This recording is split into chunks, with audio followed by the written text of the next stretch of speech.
Hello, humans, and welcome to another edition of the Cartridge and Disc Podcast. This is your Gen X Gamer here. That's right, I'm running errands, and right now I'm waiting at the store. And luckily for you, I'm reading articles for content. And what I am doing right now, as we speak, is reading Eurogamer online magazine. Right? Usually I read these and I come up with an opinion.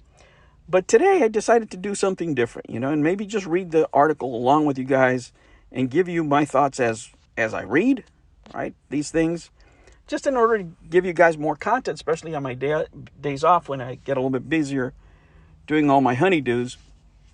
So maybe that way, I can just pump out more videos for you guys. So here we go. Square Enix MMO RPG Final Fantasy XIV is heading to the Xbox consoles. That's right, guys. All full disclosure, my favorite Final Fantasy game is Final Fantasy 15 at King's Tale. That's my favorite game. Final Fantasy 14 is something my son plays. I own the game because I'm a degenerate and I buy the games anyway, even if I don't play them. My son plays it, though. He's the fan of the game. The game will be playable on both Xbox Series X and S, consoles available from spring 2024. So starting 2024, you should be able to play these. Before that, there will be an open beta for patch 6.5. Now, guys, with that said, there's a couple of things that Phil Spencer said. Let me read those to you here real quick. Spencer described the new partnership as a seminal moment in the company's look forward to more in the future. What does that mean? Let's translate it. Xbox paid a boatload of money for getting Final Fantasy 14 in their console. This does offer a couple of options. Now you're going to be able to play it through the backbone. You get to do some grinding while you're walking around the house. It's not necessary to be stuck on the console in order to play it. And a lot of people, let's face it, game that way. And it'll give options to, console gamers that maybe don't like playing on cell phones, don't like the Final Fantasies on the cell phone format, and maybe they want to do that. Who knows? People choose a bunch of things for different reasons. And he says, what I really appreciate about you and your team is that you put the player in the center of everything you do, said Spencer to Final Fantasy XIV director and producer Naoki Yoshida. At Xbox, we share a very similar spirit. Both companies also share a similar love for money. Xbox is looking for more subscriptions on their Xbox Game Pass and in general maybe some consoles. And of course, Square Enix loves that sweet cheddar, right? Spencer said he wants to bring the Final Fantasy and Xbox communities together in a way that is safe, secure, and engaging, and above all, fun. The game will be a digital-only release, boo-hoo, and will include the forthcoming expansion, Dawntrail, due summer 2024. Also announced at the FanFest. Square Enix CEO Takashi Kiuro also noted that other games will be headed to the platform. There you go. There's the big payday right there. With Spencer responding, he's looking forward to partnering on future games. So not only do they get these games here, but they will be making exclusive content in the future between the two companies. Will it remain that way? Who knows? Maybe they'll share maybe different versions for the PlayStation, because Sony's just not going to take it lying down. This has been exclusives for them for the longest time. Xbox and Square Enix have a limited relationship in the past, with most Final Fantasy games released on PlayStation before other platforms. Perhaps this will change from now. Probably, I guess it depends how many zeros that check has in there, right? But it is a game changer in some ways. I don't know that it's a seminal moment as he describes it. He's got to sell his company, he's got to sell his service.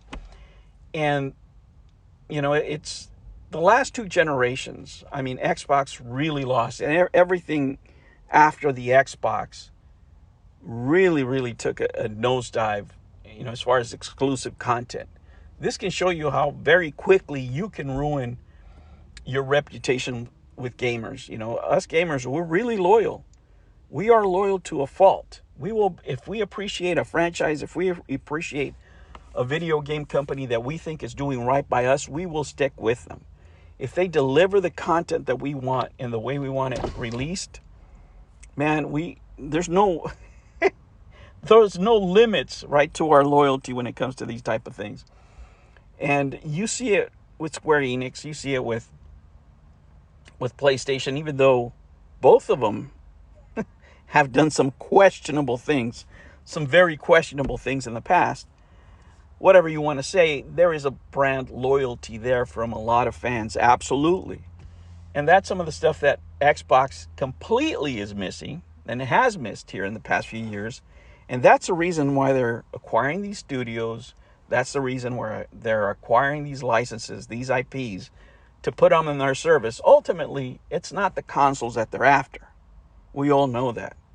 It's a new business model. Ultimately, what they want is to get people on that Xbox Game Pass, and at some point, increase the price. They just did it, but they'll do it again depending on how many titles they have in there, and just have a good solid lineup to. It seems like another alternative to PC or to the PlayStation.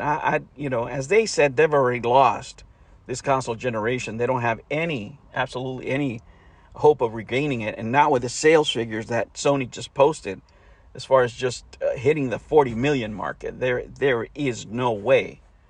The PlayStation in general, just from looking at both products, guys, and just from my background, I can tell you in many ways, the PlayStation 5 is just better engineered. Not that it has the best technology, but just the engineering in it. When you touch, from the controllers, you can feel it all the way down. Now, you can have preferences and what have you. Engineering has nothing to do with personal, personal taste or anything like that. I'm just talking about the engineering in the products. And they've had it for a while, right? They've had it for a while, and it's because they've been doing this for a longer time. Xbox just started with the first Xbox.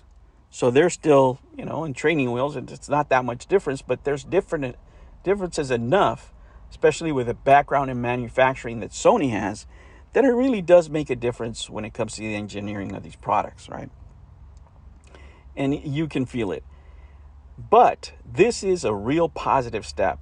It's a positive step for Microsoft because, if anything, it'll give them a better foothold on foreign markets, specifically Japan. At some point, I'm telling you, they have to buy Sega and put a Sega logo on their console and start making consoles so they can make ends meet over there in Japan, because in case you guys didn't know, the X symbol is bad luck over there. All right, guys, thank you so much for joining me. I hope you enjoyed this quick read through along with my opinions of this article, and I will catch you on the next one. Thank you so much for joining. Thank you so much for your likes, for subscriptions, all that stuff, guys. Thank you. I really do appreciate it. It does help the channel. Go ahead and share if you like, and I will catch you on the next one. Take care.